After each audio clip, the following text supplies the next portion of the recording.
ನಮಸ್ತೆ ಎಲ್ಲ ಒಂದು ಪಿ ಜಿ ಸಿ ಟಿ ವಿದ್ಯಾರ್ಥಿಗಳೇ. ಸೊ ಭಾಳ ಜನ ಡೌಟ್ಸ್ ಕೇಳಿದ್ದೀರಾ. ಪ್ಲಸ್ ಸರ್ ನೆಕ್ಸ್ಟ್ ಸ್ಟೆಪ್ ಏನು ಮಾಡಬೇಕು ಹೇಳಿ ಸರ್. ಇವಾಗ ನಾವು ಆಲ್ರೆಡಿ ಇವಾಗ ಚಾಯ್ಸ್ ಎಂಟ್ರಿ ಕೆಲವೊಬ್ಬರಿಗೆ ನಾವು ಮಾಡೇ ಇಲ್ಲ ಅಂಥವ್ರು ಏನು ಮಾಡಬೇಕು. ಮತ್ತು ಆಲ್ರೆಡಿ ಕಾಲೇಜ್ ಸಿಕ್ಕಿದೆ, ಅವ್ರಿಗೆ ಅಡ್ಮಿಷನ್ ಪ್ರೊಸೀಜರ್ ಏನು ಮತ್ತು ಸಿಕ್ಕಿಲ್ಲ ಅಥವಾ ಇಷ್ಟ ಆಗಿಲ್ಲ, ಚಾಯ್ಸೇ ಕೊಟ್ಟಿಲ್ಲ, ಫಸ್ಟ್ ಅವ್ರಿಗೆ ಕಾಲೇಜೇ ಅಲಾಟ್ ಆಗಿಲ್ಲ, ಇಂಥವ್ರು ಏನು ಮಾಡಬೇಕು. ಮತ್ತು ಆ್ಯಕ್ಚುಲಿ ಭಾಳ ಜನಕ್ಕೆ ಚಾಯ್ಸ್ ಎಂಟ್ರಿ ಮಾಡ್ಲಿಕ್ಕೆ ಆಗಲಿಲ್ಲ. ಓಕೆ, ಮತ್ತು ಯಾವಾಗ ನೀವು ಹೊಸದಾಗಿ ಆಪ್ಷನ್ ಎಂಟ್ರಿ ಮಾಡ್ಬೋದು, ಇವೆಲ್ಲ ಡೌಟ್ಸ್ ಇದ್ದಾವೆ. ಫಸ್ಟ್ ಆಫ್ ಆಲ್ ಯಾವಾಗ ಮಾಡ್ಬೋದಪ್ಪ ಅಂದರೆ, ಸೊ 5ನೇ ತಾರೀಕು ಮೇಲೇನೆ ಅಂತ ನಾವು ಫಸ್ಟಿಗೆ ಅಂತ ಹೇಳ್ಬೋದು. ಇಲ್ಲಿ ಕೊಟ್ಟಿದ್ದಾರಲ್ವ, ಸೊ 5ನೇ ತಾರೀಕುವರೆಗೂ ಲಾಸ್ಟ್ ಡೇಟ್. ಅಂದರೆ ಯಾರು ಫಸ್ಟ್ ರೌಂಡಲ್ಲಿ ಸಿಕ್ಕಿದೆ ಕಾಲೇಜ್, ಅವ್ರಿಗೆ ಅಡ್ಮಿಷನ್ ಮುಗಿಯೋವರೆಗೂ ಕೂಡ ನಿಮಗೆ ಚಾಲೂ ಮಾಡಲ್ಲ ಅವ್ರು ಸೆಕೆಂಡ್ ರೌಂಡ್. ಸೊ ಅದಕ್ಕೆ ನೀವು ವೇಟ್ ಮಾಡಬೇಕಾಗುತ್ತೆ. ನನಗೆ ಅಪ್ಡೇಟ್ ಮಾಡ್ತೀನಿ. ಸೊ ಪ್ರತಿಯೊಂದು ವಿಡಿಯೋ ನೋಡ್ತಾ ಇರಿ. ಮತ್ತು ಇನ್ನೊಂದೇನಪ್ಪ ಅಂದರೆ, ಚಾಯ್ಸ್ ಎಂಟ್ರಿ ಮಾಡ್ಲಿಕ್ಕೆ ಆಗಲಿಲ್ಲ, ಸೊ ನೀವು ನೆಕ್ಸ್ಟ್ ಅವ್ನಿಗೆ ಎಲಿಜಿಬಲ್ ಅದಿರೋ ಇಲ್ಲ ಅಂತ ಭಾಳ ಜನ ಕೇಳಿದರು.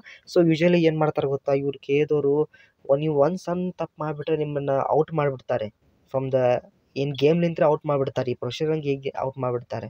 ಸೊ ಹೋಪ್ ಅದು ದೇವರಲ್ಲಿ ಪ್ರಾರ್ಥನೆ ಏನಂದರೆ ನಿಮ್ಗೆ ಔಟ್ ಮಾಡಬಾರ್ದು. But still then you have committed. ಯಾಕೆ ಹಂಗೆ ಮಾಡಿದ್ರಿ, ಚಾಯ್ಸ್ ಎಂಟ್ರಿ ಕೊಡಬೇಕಿತ್ತಲ್ವ within the stipulated time. Okay, but still ನಾವು ಈಗ ಪ್ರಾಬ್ಲಮ್ ಆಯಿತು ಇವಾಗ.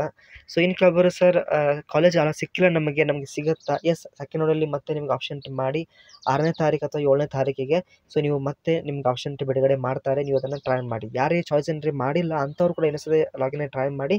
But you have committed a mistake. So let's see what will happen. Okay, but stay updated. So ನಮ್ಮ Telegram ಗ್ರೂಪಿಗೆ ಜಾಯ್ನ್ ಆಗಿ ಡಿಸ್ಕ್ರಿಪ್ಷನ್ ಬಾಕ್ಸಲ್ಲಿ ಹಾಕಿರ್ತೇನೆ. Okay, all very best. ಹಾಗಾದರೆ ವಿದ್ಯಾರ್ಥಿಗಳೇ, ಸೊ ನೆಕ್ಸ್ಟ್ ರೌಂಡಲ್ಲಿ ಸಿಗೋಣಂತೆ. ಏನಾದರೂ ಡೌಟ್ಸ್ ಇದ್ದರೆ, ಯಾರು ಫಸ್ಟ್ ರೌಂಡಲ್ಲಿ ಆಲ್ರೆಡಿ ಕಾಲೇಜ್ ಸಿಕ್ಕಿದೆ ಅವರು ಅಡ್ಮಿಷನ್ ಆಗಿ ಎಲ್ಲ ಕೂಡ ಲಾಸ್ಟ್ 5ನೇ ತಾರೀಕು ಆರಾಮ್ಸೆ ಕೊಟ್ಟಿದ್ದಾರೆ. ಅಡ್ಮಿಷನ್ ಅವರೋಡು ಫೀ ರೆಸಿಪ್ಟ್ ಎಲ್ಲ ತೆಗೆದುಕೊಂಡು ಕಾಲೇಜಿಗೆ ಹೋಗಿ ಅದನ್ನು ಅಡ್ಮಿಷನ್ ಮಾಡ್ಕೊಳ್ಳಿ, ಎಲ್ಲ ಡಾಕ್ಯುಮೆಂಟ್ಸ್ ಸಮೇತ. Okay, all very best. Like ಮಾಡಿ, ಫ್ರೆಂಡ್ಸ್ಗೆ ಶೇರ್ ಮಾಡಿ. Thank you.